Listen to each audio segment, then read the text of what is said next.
bismillahi rahmaani rahim asalaamaaleykum wa rahmatullah.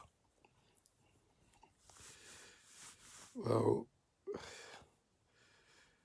ok maa ngi leen nuyu yéen ñëpp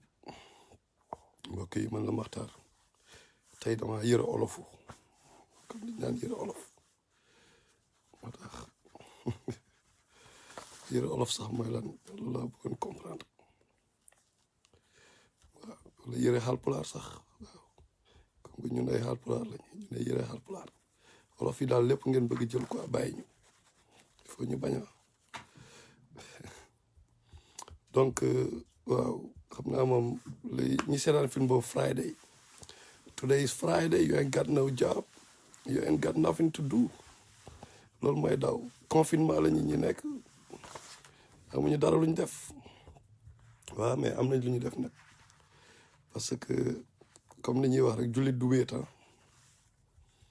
jullit du wéet te tey nee nañu moom mooy n'est-ce pas anniversaire date d'anniversaire u ascension yonent bi sallallahu alayhi wa sallam mooy voyage nocturne bi voyage nocturne du prophète bu mu def jóge Makka dem Beytul Maqdis jóge Beytul Maqdis soog a def Miraj waaw nuyu naa leen sama gars yi Aboubacar nuyu naa leen ñëpp donc dañuy wax d'après borom xam-xam yi dañu al isra wal miraj donc ñaar la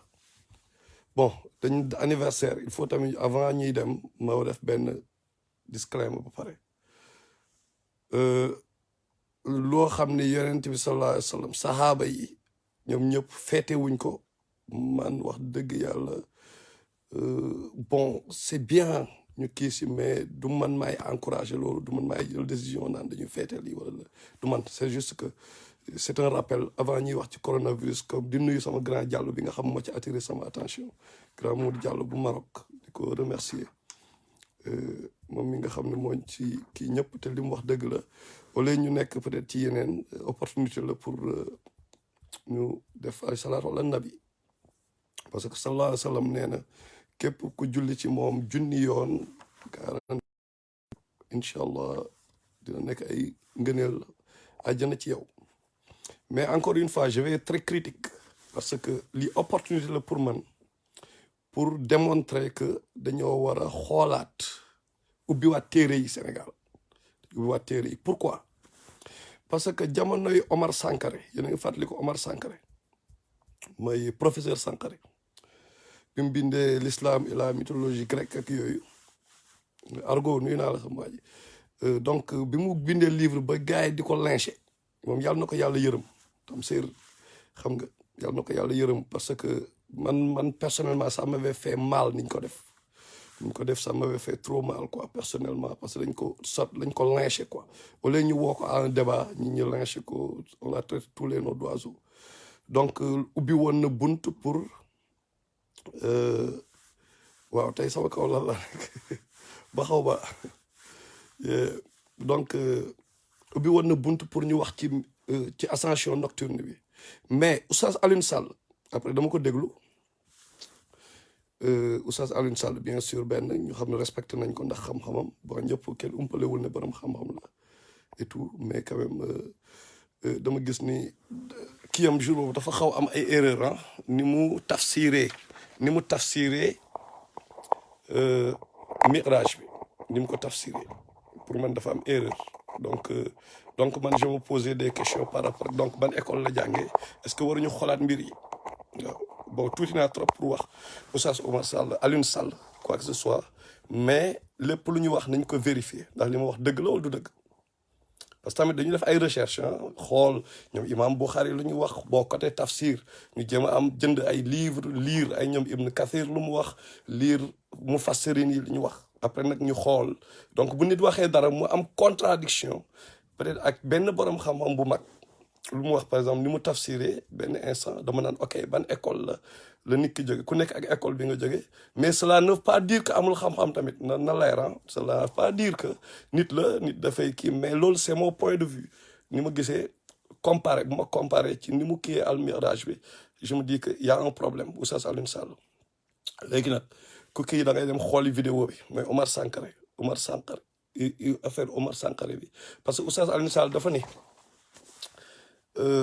boo leen dégluwee vidéo bi jour boobu dafa ni yonent bi sallallahu alayhi wa sallam dafa yéeg bi mu voyagé après mu dem ci yàlla dem ci asamaan yi gën a kawe bon comme ni mu ko waxee après mu dem gi yàlla ñu jox ko julli yeeg ok c'est vrai xam nga mu koy expliquer parce que tafsir surtout najm la doon def surtout najm mooy le voyage nocturne la doon def tafsir bi le voyage nocturne astafurlah l'étoile ma naan le voyage nocturne l'étoile la doon def tafsir bi surtout najm la doon def tafsir bi right maintenant problème bi ci am mooy surtout najm fi mu doon waxee moom fi muy waxee ne am na liy réeral nit yi mooy yàlla waxul waxe moom muy gis yonent bi sallallahu alayhi wasallam di ko gis jour voyage nocturne bi mais yàlla li mu doon wax mooy yonent bi sallallahu alayhi wasallam di gis jibril la gis ci forme angélique am maanaam jibril en tant que malaaka wetu sidratul muntaha ok wetu sidratul muntaha mooy sidratul muntaha benn garab la boo xam ne bon mën na jàpp ne moom mooy sidratu moom mooy ay comme genre am na garab yu nekk ci désert bi te ñuy am nga di ay feuilles yu mag lay am xam nga bon d'après recherche yi ma def donc ci désert bi léegi nag sidratul muntaha benn garab la boo xam ni dafa nekk foofu mën nañ ne dafay nekk frontière entre reen yi bon pour ci misaal reen yi day wàcc ci àjjana yi ci jannaat yi ba pare kiyam bi nekk ci kaw jannaat yi parce que àjjana yi xam nga set àjjana yi sidratul muntaha donc dafay nekk quelque part diggante ñaari milieu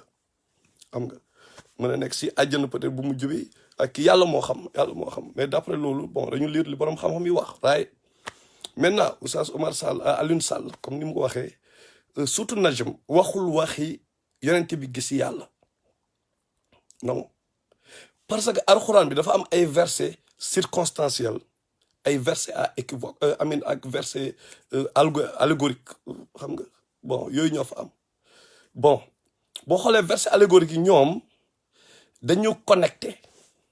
alxuraan bi lu bëri par paire la par paire mais yenn saa di nga gis benn aaya fii ci suratul par exemple Ali Imran fekk beneen aaya suratul par exemple suratul Rahman par exemple mooy compléter aaya précédent bale pour nga comprendre aaya bi il faut nga jàng ñaar yëpp donc li am ci suratul Najm ci voyage nocturne bi mooy sura at-Takwir moom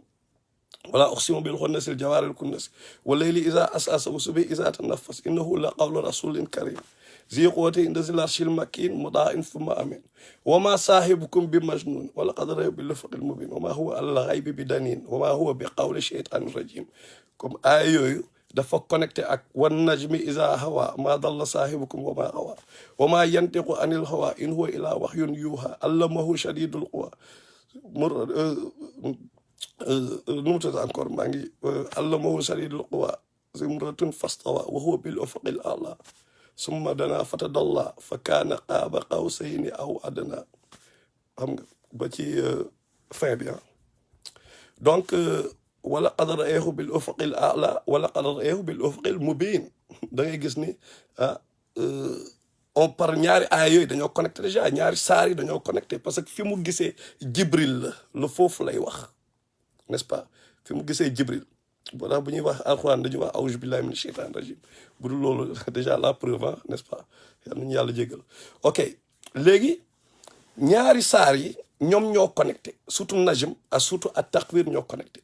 mais waxul ok dañuy jël benn exemple yow tey bu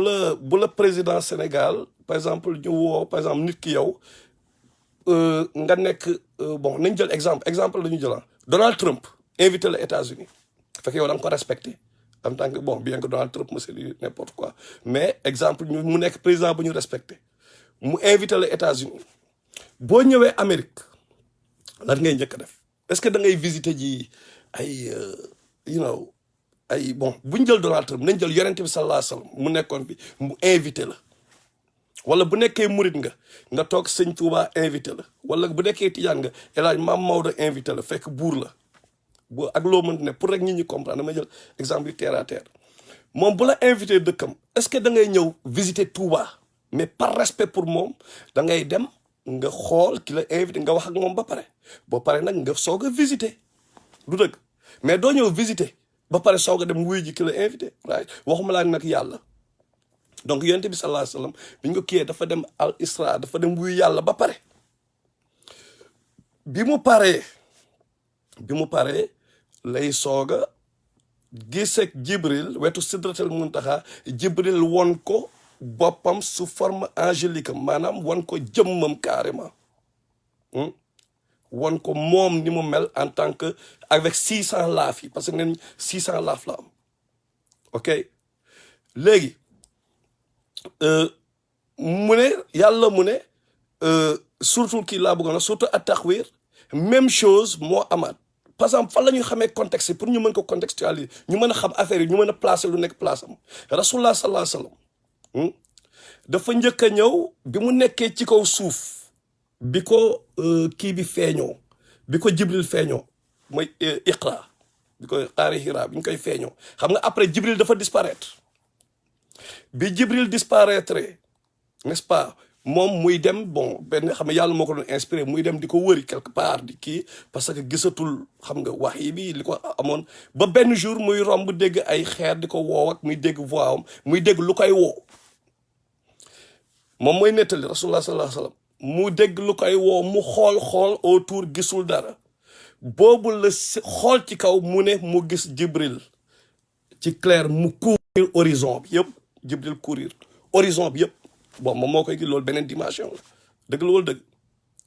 boobu moom la ñuy wax suura at-takwir boobu la yàlla dem falaa uqsimu bil xunnas jawaaril kunnas ba fi muy jeexee wa maa saahibukum bi majnun wala qad bil ufuqil mubin xam nga boobu mooy mu gis effectivement gis na Jibril xam nga ci clair horizon bi boobu ci kaw suuf la n'est-ce pas boobu la tiit dem ci Khadija naan zammiluni right sàng ma tiit right bon léegi damay wax affaire du mooy kii ñu analyser ñun ñëpp dañu teg ay affaire stable bi rek quoi ñun ñëpp ñu analyser n'est-ce pas après la ko fa Jibril fekk fële Iqra la woon la moo ci topp après yaa ayyuhal mudassir qum fa anzir wa rabbaka fa kabbir wa thiyaabaka fa tahhir wa rujza fahjur après mu indil ko aaya yooyu soog a wàcc toi le revêtu d'un manteau qum fa anzir lève-toi et avertis mais par rapport ak contexte bi foofu la gisee Jibril n'est-ce pas mooy fekk moo ngi ci kaw suuf léegi nag mu ne gisaat na ko beneen kii bi nag surtout najm mu ne gisaat na ko beneen yoon près de la sidratil muntaha n'est-ce pas mooy 2 fois yi mu ko gis bon 2e fois bi mooy bi mu demee visiter yàlla woo ko ba pare mu pare ba pare léegi nag muy xool nag mu ne n'est-ce pas léegi Jibril wan ko formam carrément wan ko safara dem présenté ko ñoom Malick ba mu naan Malick bon musul sourire et tout mu présenté ko safara présenté ko àjjana commencé nag mu def tourisme bi nag donc yàlla waxul ay yonent bi dem gisi yàlla nii gisul yàlla parce que Abu Dar al-Xifaari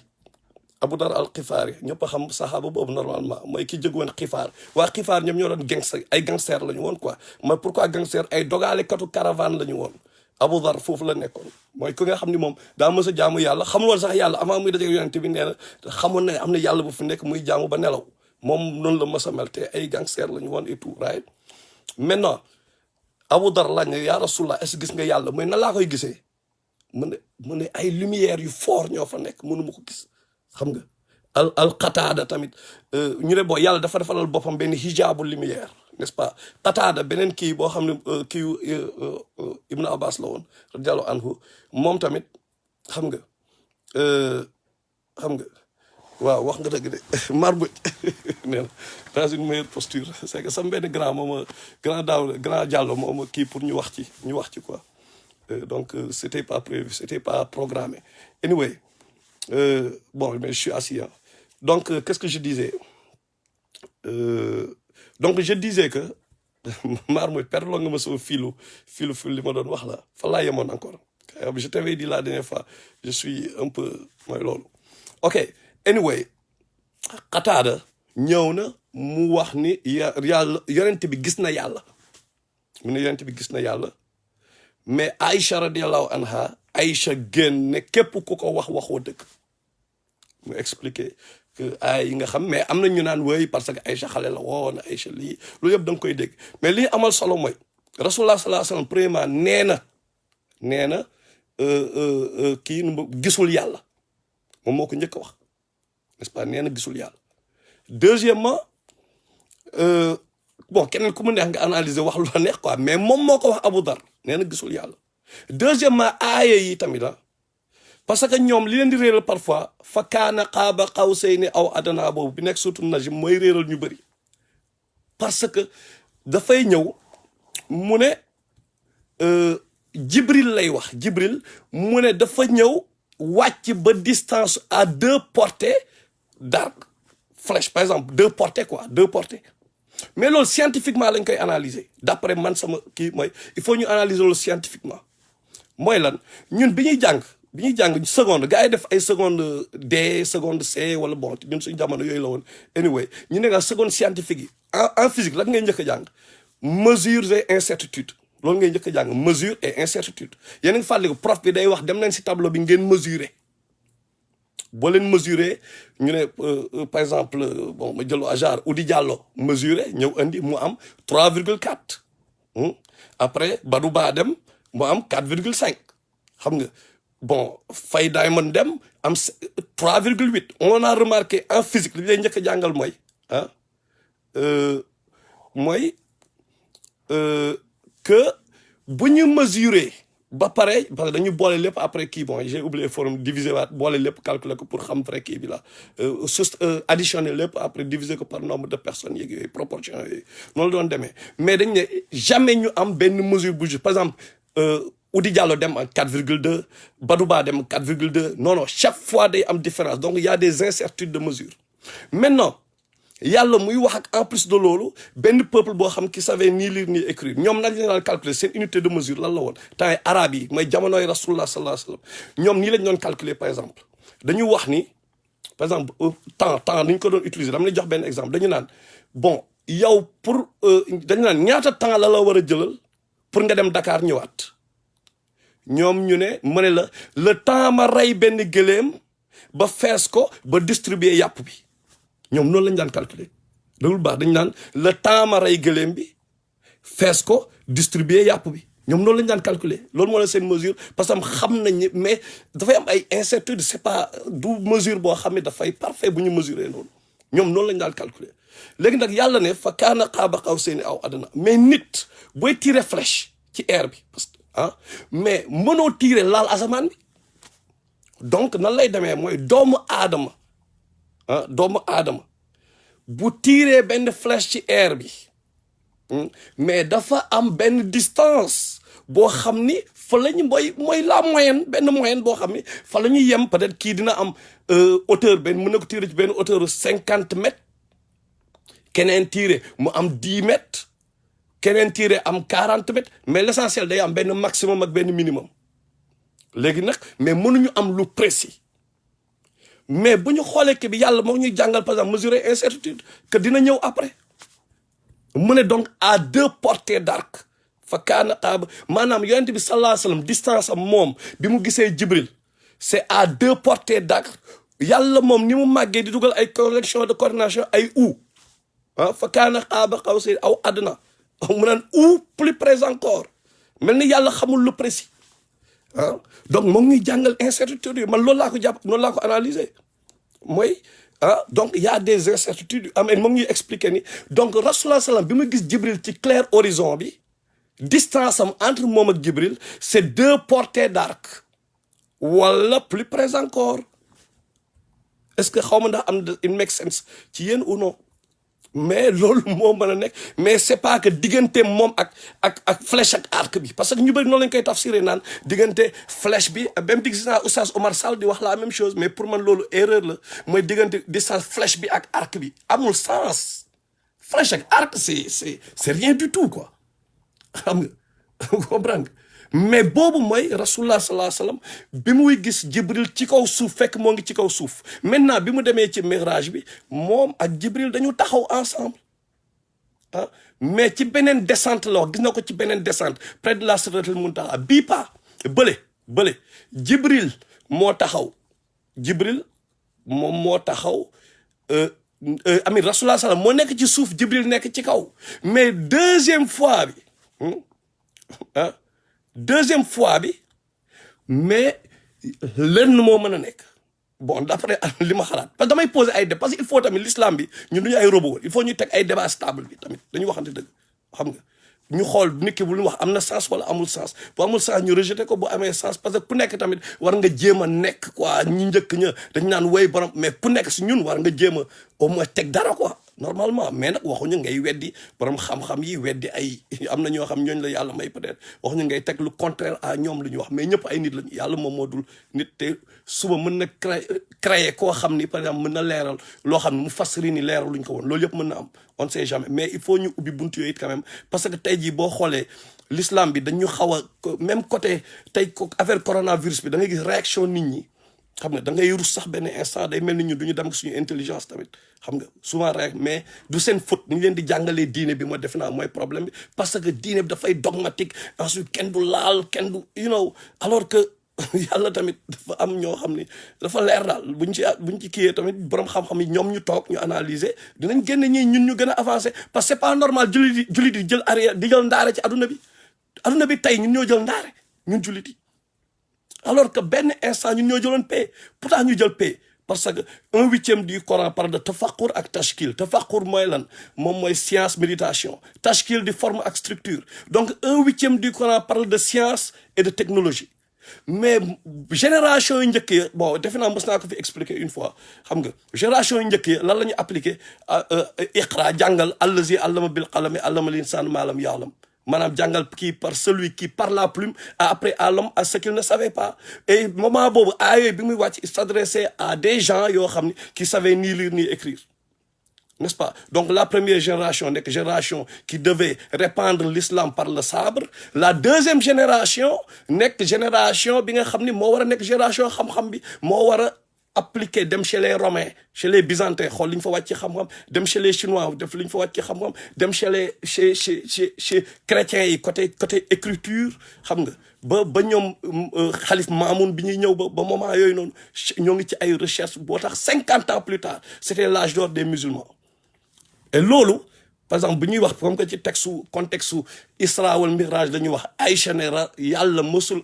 rasulullah sallallahu mësul gis moo la ko Qatar radiyallahu anhu mësul gis yonent bi kenn mësul astafurlah mësul gis yàlla mënul teg bët yàlla kenn mësul teg bët yàlla nit ñi di wax Aïcha li mu whatever di naan wéy Aïcha xale la woon whatever mais ci biir li ñu wax nii par rapport ak xam-xam bi Aïcha benn rôle rek la mënoon jouer mooy rôle de pont entre ñaari génération mooy génération sabre bi ak génération xam-xam bi donc il fallait ñu marier ko à bas âge bu ñu ko marié woon comme ñoom Umu Salama ak ñooñu seen âge c'est âge bi ñu leen marié peut-être yàlla am na ay sunnaam yu mu teg yenn âge yi peut-être bon nit ñi dañu disparaître mais mu mariel ko xale jox ko kii boo xam ni moom question yi ñemewul poser rasulullah Aïcha moo ko ñeme poser Aïcha mooy scala la savant la moom mooy 4e ci nettalikatu xadis moom mooy 4e ci rang bi donc am na xadisu biir néeg yi moom il fallait mu am ku koy génne donc Aïcha radiyallahu anha mooy jouer rôle boobu donc moom génération bi doon génne jaasi ñoom Omar bin Khattab bi doon dem xeexi noonu ak kii ak génération xam-xam bi il fallait mu am benn pont parce que après deuxième génération bi lañ commencé kii livre yi commencé di gën a parfaire compilation yi Ousmane def ñu commencé gën a ñoom Zayd kii bi ñu def compilation yeeg yooyu donc deuxième génération bi moom mooy gérer loolu xam nga donc il fallait am ku leen di jàppale ci loolu du dëgg boo xoolee ay ñoom Siffin ak yooyu ay Jamal ak Siffin même kii yooyu da nga gis Aïcha rôle bi mu ciy joué Jamal surtout bataille de Jamal n'est-ce pas donc kooku du woon n'importe qui kooku nag moo ne yàlla yonent bi mësul gis yàlla parce que question yi ñeme woon posé moom moo ko ñeme woon posé donc pour revenir ci Isra bi il faut que nit ñi comprendre juste une chose il faut que nit ñi comprendre une réalité mooy lan parfois bon il faut ñu li ma bëgg wax sax au fond mooy il faut ñu dellu xool lan la ñuy fan lañ jàngee quoi yan livre lañ doon lire tamit il faut ñu xoolaat lire yooyu yëpp par exemple teen saa yi damay dégg ñuy wax ñoom Tafsir Abdourahmane Gaye may dégg yenn saa yi ñuy wax affaire yonent bi gars yi di xaacu nit ñi di daanu rab mais ñuy wax ay wax yoo xam ne day am ay problème quoi ay problème ok comme ci Isra wal Miraj bi lañ nekk n'est-ce pas ñu wax ci dégg ngeen gars yi dégg nga leen ki sant Aydara la ñu ne déggu leen bu baax de ñu ne rasulullah sallallahu alayhi wasallam bi mu demee rañaani dafa ñëw yàlla dafa créé 124 000 alburaax li ma leen wax dama leen ngeen vérifier même YouTube di ngeen leen dégg ñoom ñu koy wax pour dire parfois gars yi dañu créé koo xam ni chaque jour bu ñuy nodd chaque seconde ah bu ñuy nodd nit ñi ñoo ngi naan ashhadu an la ilaha illallah ashhadu anna muhammadan rasulullah chaque instant bu ñu tuddee yàlla ñoo ngi ciy teg yonent bi instant bi ñuy wax ni koo xam ne yàlla yëkkati na ko ba pare est-ce que soxla na ñu koy inventel yàlla moo ko yëkkati soxlawul yenn saa ñuy inventé pour yëkkati rasulullah sallallahu alayhi wa sallam loolu rek doy na ci yëkkati bi léegi nag ñoom lu ñu wax ñu ne yàlla dafa créé 124 000 alburaax déglu de Tafsir Abdourahmane Gaye laa dégg mu koy wax moo keneen ki mu ne 124 000 alburaax yi dañoo ñëw ñoom ñëpp ñu cëppi ku nekk naan man maay jëli yonent bi man maay jëli rasulullah sallallahu alayhi wa sallam jouru mirage bi léegi ba mu des benn alburaax boobu dafa xawoon feebar alburaax bi toog ne way mu waa ñëpp di kii Jibril ñëw ci moom laaj ko ne ko waaw yow lan moo tax cëppi woo comme yeneen gars yi quoi la engagé woo comme yeneen nit yi mu ne alburaax boobu ne way dafa xaw a feebar déjà bon monde boobu est-ce que am na ay feebar anyway I don't know loolu moom xaw ma dara après mu ne way alburaax bi ne bon moom wax modestement quoi d'après moom damay résumer li mu wax xam nga li ma la wax léegi bi mu waxee modestement mu ne yàlla ne Jibril alburaax boobu moo war a jël yonent bi sallallahu alayhi wa sallam n'est-ce pas léegi problème bi xam nga fan la nekk bu fekkee ni loolu dëgg la moom ci boppam nee na alburaax bi mu ñëwee rasulullah sallam bi mu jógee Makka dem Médine fekk dem Beytul Maqdis Jérusalem fekk fa yonent yi dafa parce que dafa ni bon baxaw ba dafa ne 124 000 alburaax parce que dafa ne yonent bu nekk am na benn alburaax moom loolu la wax parce que comme que 124 000 prophètes ñoo am loolu moo tax mu ne yonent bu nekk alburaaxam quoi xam nga ok loolu d'après ñoom la léegi nag mais même moom daf koy répéter après bi rasulullah sallallahu alayhi wa sallam demee Jérusalem mais dafa fekk fa yonent yi mu jiite leen julli mu fekk Moussa ci bàmmeel la Moussa di julli mu fekk Issa ibn Maryam loolu mooy wane importance julli parce que comme ci kii rek loolu ci barzaq la beneen peut-être beneen monde la quoi xam nga boo xam peut-être ay vortex ñoo fay yóbbu nit ñi waree ba mais léegi mu ne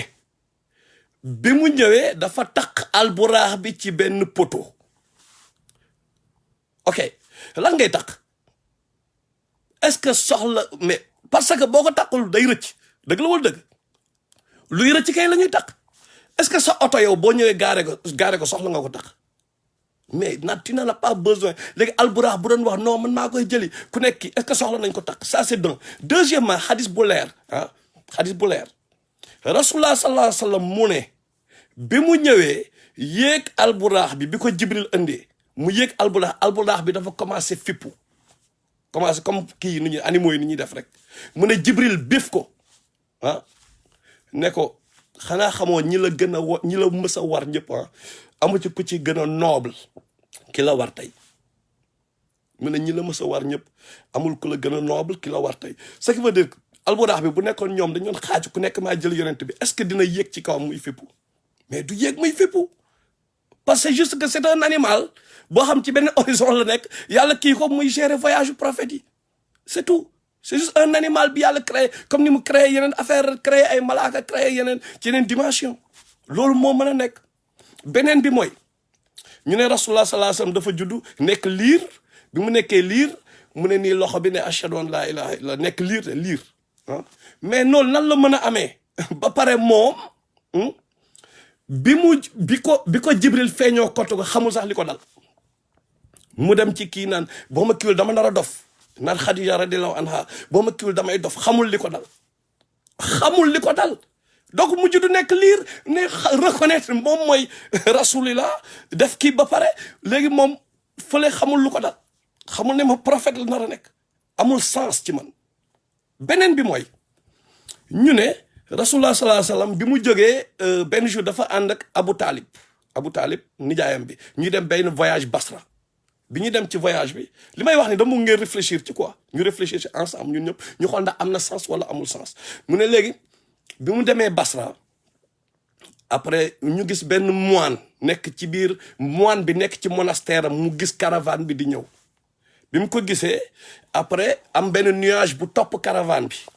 benn nuage topp caravane bi après bi ñu ñëwee ñu gaare ñu ne ñu gis benn garab bi nekkoon foofu branche yi di couvrir rasulullah di ko may kar ok léegi moine bi invité leen ñoom ñëpp bi leen moine bi invité ñu xool mu ne mbaa mat ngeen ñu ne ñoo mat ñu ne xam na xale bu ñu bàyyi muy rasul mu indi leen ñu ne moine bi ne nii xool ci ginnaaw gis ci moom soo prophète bi ci ginnaaw ne gaaw leen ngeen delloo ko parce que thème juif yi bu ñu ko fekkee dañ ko nar a rey ak yooyu ok histoire boobu amul sens waaye pourquoi amul sens mooy pourquoi rasulullah sallallahu alayhi wasallam nijaayam Abu Talib bi mu waree tuub moom mu bëgg Abu Talib tuub bu def lu ne pour nijaayam bi tuub ndax ni mu bëggee nijaayam lu tax mësu ko rappeler ne fàtte nga moine bi confirmé na la ko woon waaw ne ko fàtte nga moine bi jour boobu noonu bi may kii expliqué war na lii mooy dëkk religion yàlla bi pourquoi il mësul mentionné histoire bi ça c'est d'un. Deuxièmement Banu Qurayda Banu Nadir ak Banu Qaynuka ah ñooñu ñoo doon juif yi jamono yooyu ñoom ñoo nekk Médine ñooy juif yi nekkoon Médine xam nga ñu ne romain yi ñoom xamuñu sax affaire bi dañoo xeeboon arabe yi anyway ñoom dañ leen xeebaay boo xam ne ñoom même bi Rasulullah yónnee ay kii ñoom ak perse yi xamuñu sax la moo xew ñoom anyway léegi ñenn rek ñoo doon xaar yonent mooy Awsi ak Xajraj yi nekkoon may Ansaar yi nekkoon Médine ñoom ñoo doon diil ak waa Banu Qurayda ak Banu Nadir ak Banu Qaynuka ñetti tribu juif yi nekkoon biir Médine mais ñooñu jusqu'à la fin bon après reconnaître nañu rasulullah comme Abdullah ben Salam li mu ne li yàlla wax ci suratul Baqara xàmmee nañ ko plus que li ñu xàmmee seen propre doom ba Abdullah ben Salam ci boppam confirmer ko sahaaba yi laaj ko parce que kooku mooy rabbin bi nga xam ni dafa xool kanamu rasulullah rek xam ni kii du kanamu fenkat loolu moo tax mu ñëw mu nekkaat jullit xam nga sahaaba la woon ci sahaaba yi la woon mais juif la woon ci juif yi nekkoon Médine donc ñoom yenn saa yi bu ñuy xeex kii parce que ku nekk dafa am koo kiyal quoi Xajraj defe naa Awsi ñoom ay bon ku nekk da nga am ñoo allié quoi mais dañu daan menacer benn affaire ne leen da ngeen di dof am nañ suñu benn yonent ñoo ngi xaar bu ñëwee yéen ñëpp nañ leen créer bon ci langage pour ngeen comprendre quoi ñoom noonu lañ doon waxee naan suñu yonent bu ñëwee en position de faiblesse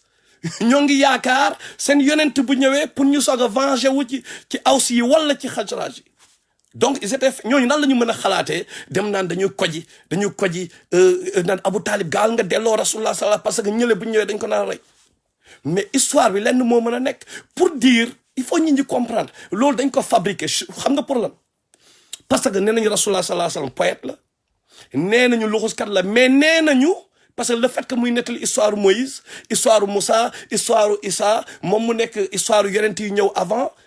muy wax ci bible beeg yooyu ñoom loolu justification la benn pour ñu mën a justifier benn mbir mooy ni ñu ko doon tuumaalee ne ñoom chrétiens yi jour boobu noonu chrétien ñoom ñoo ko jàngal histoire yi lépp li mu nettali mën na am moine boobu moo ko jox histoire yi noonu la mën a xamee li xewoon démb donc ñoom ñoo fabriqué loolu ñun ñu tombé ci piège bi loolu moo mën a nekk. loolu rek moo mën a nekk donc histoire boobu taxawul ak yeneen donc li ma bëgg wax foofu mooy il faut ñi comprendre une chose dafa mel ni ñu mel ne ay ñoom at-Tabari dafa am ñoo xam ne ay savant islam bind nañu siira mais bi ñu bindee siira bi lañ def mooy ku mel ne at-Tabari dafa ñëw mu ne moom encyclopédie lay bind pour ñi nga xam ne dañoo bëgg bind ci biographie prophète bi donc ça va pas être rigoureux aussi rigoureux que les hadiths parce que hadith yi dafa am rigueur dafa am lu ñuy wax isnad chaîne de narrateur yi dañ koy topp diw Sidi Mohamed Bass moo ko nettali Malayni Sané nettali ko Remo Ndiaye xool ko Babacar Thiam mais ku ci nekk dañuy xool bi ngay nettali est-ce que yaa ngi woon ak sa xel est-ce que mosoo def affaire escroc est-ce que ñu xool ku ci nekk dañ lay kii donc dafa am rigueur moo tax ay imam Bukhari dafay récupérer ay 200 et quelques mille hadith mais ay 7000 rek la ciy retenir parce que day am yu daif yu bëri right mooy yu faible quoi xam nga te pourtant donc yu bëri dañ ko inventé n'est-ce pas donc mais côté siira biographie prophète bi mais dafa am ñoo xam ni comme ñenn ñi ni ñuy def tey grand théâtre lañ doon def loolu amoon na jamono ñoom imam Malik dañ daan ñëw nit ñi buñ jullee ba pare rek ñu jóg taxaw commencé inventer ay histoire pour di ko teg ci kii di créer histoire yu bees di créer ay légende parce que xam nga nit boo bëggee dara tey jii bu nekkee murit nga ñuy wax ci sëñ Touba yi am na ay escrocs yoo xam noonu la ñuy def si Sénégal dañu wax loo sëñ Touba lu mu deful juste pour xaalis bi quoi parce que boo bëggee nit xam nga bu nekkee da nga bëgg comme mënta nekk ñu ñëw di tagg say maam gisoo da ngay am ñu bëri dañu am lasukul 1000 francs ñu tagg seen maam la ñu yëkkati 1000 francs yi joxe parce que émotion bi ils sont émus et tout gars yi loolu la ñu doon profité ñoom tamit dañu ñëw dugg si jumaa yi bu ñuy jullee ba pare ñu jóg taxaw waaw rasulullah inventé ay yu kenn xamul te ne rasulullah moo ko wax sallallahu alayhi wa sallam fekk mosu ko ne loolu am na moo def lii invention yu bëri ci ñooñu la jóge ñoom imam Malik ñoo jóg taxaw ci ne loolu interdire nañ ko léegi si jumaa yi parce que am nañu xilaafa tamit et tout quoi xam nga ñoo ko wax xalif bi ñu interdire ko ñooñu ñu bëri nag légende yu bëri yoo xam ni am na yu bëri ñuy wax ñoom ñoo ko inventé c'est pas vrai benn bu ñuy xool siira kenn la ñu war a au moins def base bi mooy Ibn Ishaq moom mooy ki nga xam ne taabiin la woon au moins fekke na surtout yenn sahaaba yi ay benn wala fekke na ko quoi donc dem na ba si ñoom poser leen question enquête leen Ibn Ishaq dafa amoon benn taalibe bu tudd Ibn Ishaq moom li mu def mooy dafa jël siira bi moom lépp lu mu dégg moom way même par exemple benn événement bu amoon Badar day jël way yi ñu fa daan way daf ko ciy def lépp lu mu kii par exemple lu fa amoon ci événement bi jour boobu ñu ne diw de jour bi rasulullah sallallahu alayhi wasallam di jóge Médine kenn xaw ma seen way boobu ñu doon way laa déjà kenn albadru alayna xaw ma lan am na benn ñu naan rasulullah bi muy dugg Médine comprendre nga bon entre parenthèses way boobu déjà amul sens parce que way boobu il paraît c'est pas vrai nekkul quoi bi nga xam ni ñu ne way rasulullah bi muy dugg kii dañ ko doon tëggal way boobu par rapport ak position Médine ak way bi li muy signifier affaire bi contradiction lay nekk position Médine ku jóge Màkk di dugg Médine par rapport ak position Médine par rapport ak Màkk way bi day am contradiction n'est-ce pas donc li ñuy def mooy nu mu tudd encore ñoom Ibn Ishaq li ñuy def mooy moom li mu def plutôt dafay jël lépp lu mu dajal way affaire mujj Ibn Ishaq il paraît après dafa ngand trop quoi dafa nekk benn livre ay bon damay exagérer mais 400 000 pages man maay exagérer quoi pour ngeen comprendre parce que lépp la ci dugal léegi nag taalibeem bi tudd Ibn Ishaq disciple bi moom moo ñëw dindi affaire résumé Ibn Ishaq donc siira à part Ibn Kathir bi nga xam ni moom ci xadis yi lay basé wu pour teg siira bi xam nga mais li ci des da ngay xool Ibn Ishaq wala Ibn Ishaq am na ñeneen ñoo xam ni bind nañu mais dafay bëri yoo xam ne ay problème la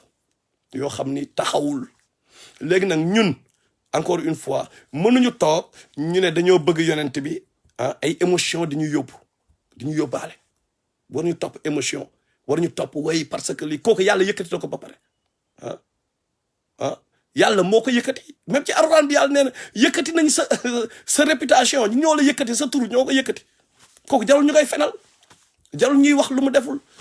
yàlla ku mu yëkkati rek nga yëkkati ko mais y a beaucoup de business dans ni ñuy defee si jàng yeeg yooyu am na ñoo xam ne ay professionnels lañu li business bi ñuy def mooy pour nit ñi émotion daw ñi jël seen xaalis di leen jox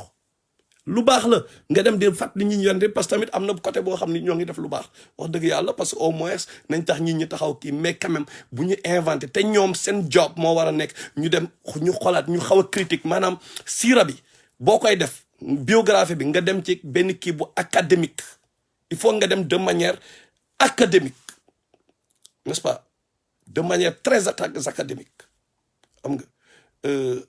donc loolu daal laa bëggoon kii pour revenir pour récapituler encore maa ngi doon wax connexion ku comprendrewul ne suru at-taxwir dafa connecté ak suratu najm di nga réer ci tafsir bi il faut nga xam ne ñaar yooyu ñoo ànd xam nga te yàlla mësul wax ay yonent bi gis yàlla li mu doon wax mooy yonent bi gis jibril ci forme angélique am loolu la yàlla doon wax waxul leneen xam nga donc boo boolee ñaar yow bil ufaqil mubin bil ufaqil a'la thumma dana fatadalla surtout at-taxwir tamit bil ufaqil mubin mu ngi ko clair horizon bi même chose lay wax foofu même chose la ñaari kii ñoom ñoo connecté ñoom ñaar ok so loolu daal laa amoon lu ma bëggoon partager tey nag nee nañu moom mooy kiiw al isra guddi mooy anniversaire u guddiw bi yonent bi defee voyage nocturne waaw nañ waxante dëgg tamit islam man loo xam ni ñeneen ñu fi nekk mosuñu ko feete ñoo xam ne ñoom ñooy borom xam-xam yeeg yooyu mosuñu ko feete génération yi njëkk yi nga xam ñoo ñu gën fu parce que Rasulullah sallallahu alayhi wa sallam nee na première génération yi ñu ne ko mu ne première génération mooy la meilleure génération de tous les temps après mu ne génération bi ci topp ak bi ci toppaat donc ñooñu après ñu ne lan la wax yàlla mu ne am na satisfaction ci sahaaba yi radiyallahu anhu wa radu anhu ñoom tamit am nañ satisfaction seen bopp ci seen borom du dëgg ñooñu donc beneen niveau la ñu nekk beneen niveau bu kawe dañoo joxe seen life joxe seen dret joxe seen lépp yàlla tànn leen tamit man boog ñemewu ma jël risque yenn yi damay wax dëgg xam nga parce que pourquoi bu am na yoo xam ni du question dara du question nit ñi waruñu feete lii wala waruñu feete lële parce que damay gis souvent ay problème di am polémique di am ci waaw dañoo war a feete lii wala feet bële dañ ko war a def parce que lu baax la xam nga dañoo war a feete lële parce que lu baax la bon bu nekkee mën nañ ko maîtriser pour man de amul problème mais problème bi mooy dafa am benn créature bu doy waar suñu ennemi numéro 1 bu tudd Iblis moom turu bu mu exploité rek lay gis moom lan la bëgg ñu bàyyi turu bu ñu bàyyi mu exploité ko mais maintenant bu fekkee nit ki yow boo feetee dara dans 50 ans mën nga ko gérer waaw mën nga ko feete mais dans 50 ans yow doo fi nekk peut-être pour gérer ko da nga xam sa doom après lu ñu koy def say sëtaati sët lu ñu koy def mais ubbi nga buntu pour bidaa peut-être parce que bu ñuy wax bidaa du question ni comme gars yi ñuy kii non yeneen damay gis souvent polémique bi discours yi nekk autour de non kii def na ko kii defu ko non pour man wax ji warul nekk fa xam nga wax ji lan lay nekk est-ce que ce sera pas exploitable par Iblis ñoom Mame Maodo Malick Mame Maodo par exemple nañ jël exemple Mame Maodo bi muy jël moom dafa contexte am daf fi fekk mais gars yi du ñu wax mawlud gàmmu la ñuy wax donc les gens doivent se poser une question lan mooy différence entre gàmmu ak mawlud mais gàmmu ça sent dafay sound un peu séeréer wala whatever donc lan la ñuy wax ñu ne dafa amoon benn festival une fête folklorique païenne bu fi amoon Mame Maodo fexe ba defaat ko indi ko jox benn dimension religieuse mais contexte am loolu loolu mooy méritam xam nga ñi fi fekkoon la donc mu fexe ba yenn saa yi gars yi bu ñu fa nekkoon ay grand place lañ tàmmoon nag ay taxaw di plané fii ay dugg seen affaire ceddo yi pour détourner leen ci loolu mu def loo leen da leen wér parce que yàlla moo ne ñiy def zikr ci suba gi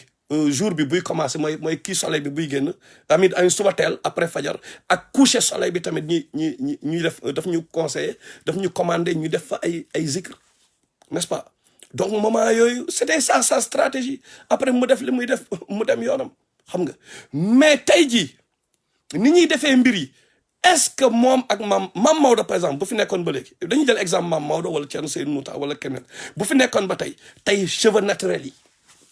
est-ce que ñoom dinañ nangu kenn di ñëw ci seen gàmmu sa takk cheveux naturel comme ni ñu koy defee tey est-ce que nañ nangu ñoom benn gouvernement boo xam ni da ngay exploiter peuple bi benn gouvernement Macky Sall boo xam ni mais da ngay ñëw ñu tooñ prophète bi sallallahu alayhi wa sallam ñu tooñ ko laa la wax ñu caricaturer ko tubaab yooyu caricaturer ko def seen kii républicaine def benn fête yow président bi nga dem pour ñoom seen fête am doole est-ce que Mame Maodo bu fi nekkoon dina nangu ñooñu di takk sax ci ay gàmmuwam moom wala di indi seen xaalis ak seen affaire di joxe est-ce que dina ko nangu mais du ko nangu parce que ñooñu ils étaient trop purs pour nangu loolu n'est-ce pas d'après ñoom li ñu wane yàlla rek moo xam n'est-ce pas donc man moo problème mooy bu nekkee ñoom gént ñu woon parce que man je dis tout le temps ça à mes amis bu nekkoon ñoom xamoon nañ ni nii lay mujj wallahi duñu gàmm wala ñuy def ay yenn fête yi parce que sénégalais yi ñoo ëppal xool leen tey affaire coronavirus bi nit ñi ni ñuy tooñee sëñ Touba ñu wax leen li leen wax au lieu ñu déglu ñu taxaw naan fii sëñ Touba rek ka fa nekk ñun dem nañ julli ji ah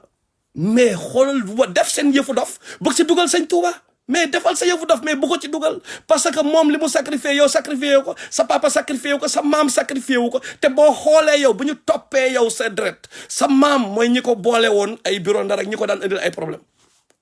bu ñu toppee sa deret laa wax ñooñu di dof-dof lu fii ci dëkk bi ah bu ñu toppee seen deret mooy ennemi sëñ Touba démb ya seen maam yi parce que affaire de ADN la benn instant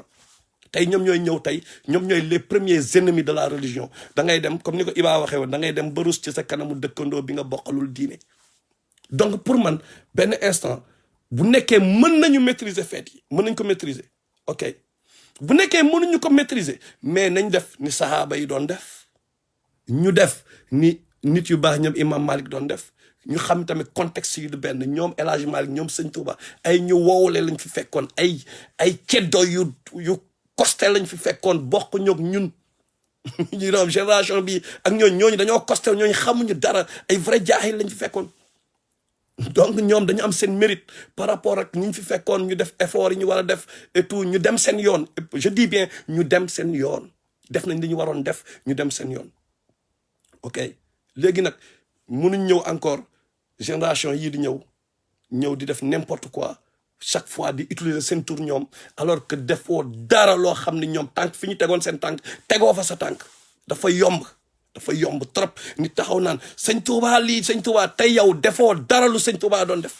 amul dara loo ci def nga taxaw El Hadj Malick lii wala Omar Fouti yu la mais fekk yow boo paree loolu gars contraire ñoom li ñu doon def ngay def ah nañu waxante dëgg gars yi tam ñu ne oustaz Makhtar booy wax jaar Ibrahima bu ma daj waaye Ibrahima daal may rim nan de mais gars yi dañu lii tamit bëgg naa si leeral quoi on est en 2020 yàlla daf ñu may benn mbir bu tudd internet léegi lay amatul xam nga ñun bi ñuy rap boo xoolee en 2001 yéen a ngi fàttali ko son boobu ñuy wax beneen millénium waxoon nañ ci affaire Facebook buntu bi ubbeeku ci aduna bi ngay janool ay lay amatul toskara ñeel nañu xam nga bi ñuy rap on avait prévu yàlla bon inspiration la woon xamuñu fu mu jógee mais waxoon nañu ci Facebook nu mu nar a demee tey te noonu la mujjee demee bon boo leen xoolee beneen millénium n'est-ce pas c'était en 2001 n'est-ce pas léegi nag lay amatul mooy lan tey ji bu ñu jëlee exemple la ñu jël exemple Sénégal tey sëñ Touba tey pour mu liiroon benn livre wala mu bind benn xasaayit par exemple benn xasaayit loxoom la koy bindee première page ba dernière page du dëgg loxoom xam nga ak li mu bàyyi ci xasaayit yëpp loxoom la koy bindee right Maam Maodo li mu bind ci ay livres parce que il était excellent d'après mag ñi li ñu ma wax grammairien il était mën nañu wax tey bu nekkoon suñu jamono dañ naan académicien wala PhD la en grammaire par exemple arabe il était excellent loolu bokkul ak nag bi mu demee màq li mu fa jëlee et tout c'est autre chose n'est-ce pas léegi ñoom seen loxo la pour ñu jël benn livre il faut ñu jël nga voyager ba ay Mauritanie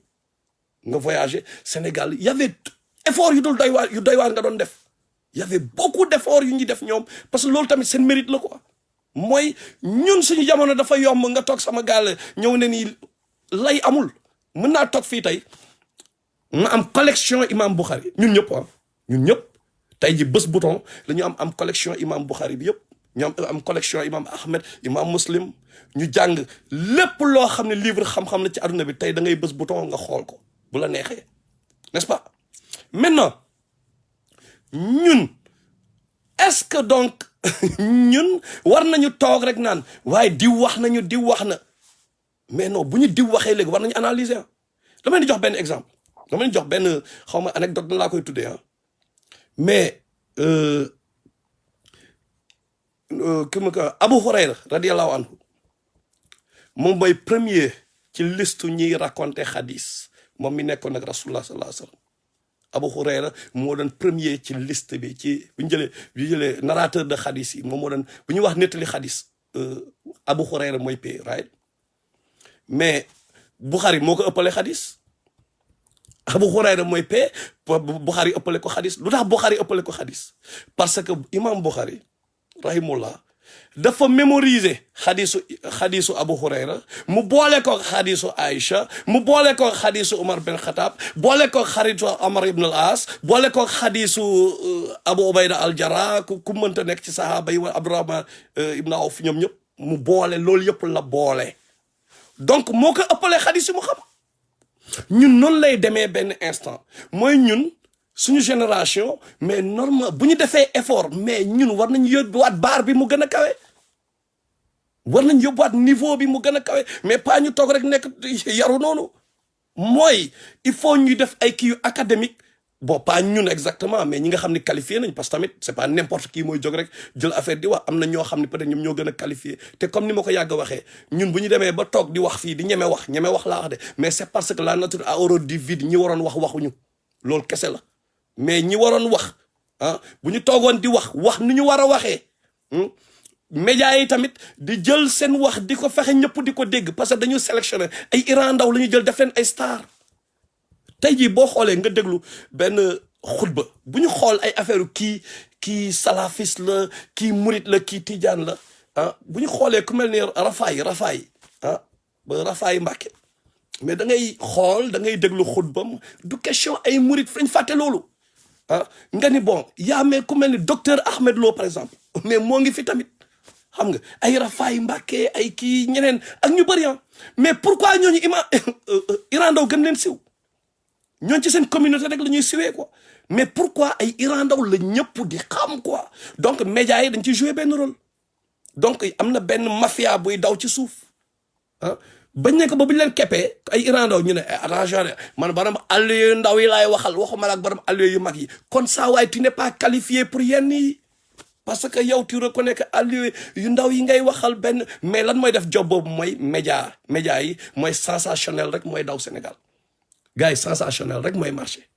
xam nga loolu mooy problème bi képp kuy wax comme ay Iran Ndaw di indiwaale comédie ñun peuple bi ñun ñooy problème bi parce que ñun ñooy ñëw mais ñooñu doole maintenant li war a am mooy mais borom xam-xam yi nañu bàyyi affaire Mouride Tidiane ñoom man keroog maa ngi koy def sama Facebook j'aurais bien aimé gis Oustaz Omar Sall Rafaay Mbàkke ah ay ñoom noonu groupe boobu noonu ay ñoom Oustaz Alioune Sall ñu toog ñoom di liggéey ensemble quoi ñu créer benn plateau ensemble ñoom seen biir xam nga ñu boole ko nag ak benn Mar Mbodj bu nekk Université Gaston Berger xam nga ñu boole ko ak benn docteur bu nekk benn psychologue bu nekk Université Dakar ñu boole ko ak benn psychanalyste bu nekk Université UGB par exemple ñoom ñëpp ñu toog autour d'une table ba pare en même temps yenn question yi nga xam ni question sociale yi la yoo xam ni yooyu wax ma question théologique wala affaire yooyu de yooyu chrétien waxuma la sax affaire tari ñun jullit yi mais même chrétiens yi dañu war a toog ñoom autour d'une table ñu xool nan la ñuy régler les problèmes sociaux là yenn affaires yi parce que li ma bëgg wax mooy communication il faut mu am il faut nit ñi di waxtaan il faut nit ñi di bokk ay affaire parce que benn ennemi moo am mooy iblis te iblis boobu dafa am ñeneen ñoo xam ne daf leen indi ñu nekk suñu biir mooy la franc-maçonnerie ils se cachent dans la lumière ils sont là avec nous mais xamoo kan ak kan la mais ñoom dañu jënd ay télé dañu jënd ay rajo dañu organiser ay jàng jël ki nga xam ne dafa yàq religion bi ñu jël ko jox ko mu gérer jàng bi dañu def tout ñoom pour ki nga xam ni dama lay jox benn exemple bi gën a simple dafa mel ni benn Kémi Seba la moo tax mais da ngay bizarre Fatou Diom la ñuy gis ñu leen invité ci plateau télé tubaab yi Fatou Diom n'est-ce pas mais pourquoi pas ñoom Kémi Seba ñi nga xam ne il parle d'identité dëggantaan benn discours identitaire moom la ñuy mettre en avant ñooñu pourquoi doo leen dégg mais ñi parle d'égalité ay ñoom Fatou Diom di naxaate ñooñu rek la ñuy invité koo gis invité par exemple le rap français par exemple ku mel ne ay ñoom ma doon wax bon xaw ma ko ba ay Kenny Arcana xaw ma ñu ne kenn du ko invité kooku doo ko dégg fenn am na benn tubaab bu tudd Rockin' Squad tubaab la mais parce que ñooñu noonu mooy mafia boobu bugguñu discours bi nga xam ne day yeete bii dem ci cerveau yi discours boobu ñoom bugguñu peuple bi dégg ko mais discours bi lay tegal boo ko déggee da nga daan jaayef non Fatou Diom guerrier la ñun lay xeexal mais même Fatou Diom bi moom mooy ñëwaat dem en croisère contre la polygamie biir France mu jël ay alxuraan yi di ci kii di ko analyser di ko interpréter moom de spécialité en diine n'est-ce pas donc amit këruwul sax benn kii booy xool dafay lire après du xam contexte yi du xam dara ñëw di oser wax mais Fatou Diom boobu moom mooy ñun africains yi ñu koy tàcc ñun ñoo koy toog di ko tàcc naan waa kii moom ñu xeexal ah donc problème bi gars yi ñoom côté diine côté yëpp ñi ñuy tegal ci télé beeg rajo bi ak rajo yi ñuy tegal ak yooyu ay yenn festival yi gars yi di organiser affaire yooyu yëpp c'est pour xeex diine bi biir Sénégal et un peu partout maintenant gars yi ñoo war a yeewu tant que àndu ñu nekk benn ñu bàyyi détails yi ñuy topp nii ay les résidus yi nga xam ñoom moom la ñuy topp gars yi duñ ci nax ah lu ñuy féewale tant que bàyyi wuñ ko dañu sonal suñu bopp rek waaw maa leen di nuyu gars yi yéen ñëpp ku ci nekk turam ak santam donc encore une fois c'était juste pour rappeler ni nee nañ dimanche 22 mars 2020 jeudi 11 mars 2021 mardi 1er mars 2022 moom mooy kiiyu anniversaire u voyage nocturne yonent bi mais nag waxuñu nag pour ñi nekk fi di fees ay anniversaire de na neex na leer bon ku nekk mën nga def parce que loolu victoire la tamit parce que boobu lañ ko joxee julli quoi c'est une victoire pour les musulmans donc ku nekk waxuñu regroupé mais ku nekk nga def ay say salaatu ala nabi xam nga soxna si il faut mu xool ma di ree quoi moom tout le temps comme naan maar Mbodj nuyu na la dégg nga donc loolu la ñu ne nag léegi ñu ne la date peut être décalée d'une journée selon la prise en compte kii ñu ne cette fête a lieu du 27 au 28 Rajab septième mois de l'année musulmane waaw septième mois de l'année musulmane peut être fa lañ basé wu mais sama grand Diallo man xaw ma ko woon sax grand Diallo moom moo attiré sama attention ne Matar war nga wax ci affaire au moins génne gars yi ñu bàyyi affaire coronavirus bi tuuti ñu profiter ci te grand bu ma respecté la mënu ma ko bañal loolu moo tax affaire bi guddi nii quoi xam nga mais bon moom prévoir loon ma extrapoler sax dafa newoon juste rek ma wax ci al isra wal miraj bi ne tay la quoi xam nga donc ñoo ngi leen nuyu léegi suba incha allah suba bëgg naa def benn live sur la franc-maçonnerie musuma ci wax nag mais c'est parce que am na ay mbir yoo xam ni bëgg naa ci wax te moo ngi Sénégal ci kanamu nit yi te nit ñi seetluwuñ ko ñoom seeni ndënd yu ñu teg foofu biir Sénégal te kenn seetlu ko maa leen expliquer connexion bi am entre ñoom seen mbir yi ñu teg foofu ak marque xam nga lu tax sénégalais yi mel ni ñuy daanu ay rab lu tax benn instant am si ñoo xam dañu mel ni ay zombie lu tax ay jinne may mun a di fël ci école yi lu tax yooyu yëpp ci loolu laa bëgg kii expliquer plan bi mooy depuis yonent yàlla Souleymane bu fi gars yi xam nga gars yi Souleymane la ñuy accuser ne dafa doon deal ak diable yeeg yooyu xam nga donc ci loolu laa bëgg ñëw